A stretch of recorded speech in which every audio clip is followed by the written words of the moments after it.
Chers auditeurs, dans ce nouvel épisode, nous allons parler de comment rendre crédible une ambition de croissance de plus 20%.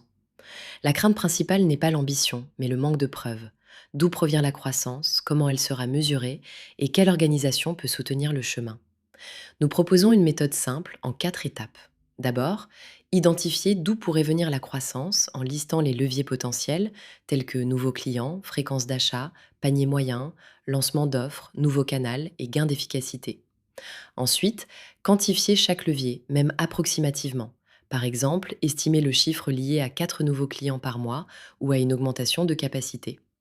Puis, vérifier que l'organisation peut suivre en posant des questions sur la production, la livraison, le recrutement et le financement du cycle. Enfin, formaliser un argumentaire clair qui explique l'origine de la croissance, les hypothèses, les ressources et les risques. L'expérience montre qu'une projection de plus 20% devient crédible lorsque la logique est exposée et documentée. En pratique, un exemple d'une entreprise de négoce illustre la granularité nécessaire. 15 clients potentiels en cours, une logistique sous-utilisée et une montée en gamme qui, ensemble, permettent d'atteindre l'objectif sans improvisation. Nous évoquons aussi les erreurs fréquentes. Annoncer un chiffre sans expliquer la mécanique, confondre ambition et plan, présenter trop de leviers ou sous-estimer les contraintes opérationnelles et les conséquences du passé.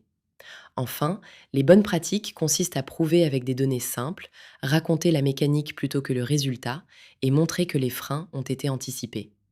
Chez Scale to Sell, cette approche transforme les projections en trajectoires crédibles et opérationnelles pour les partenaires et les acquéreurs potentiels.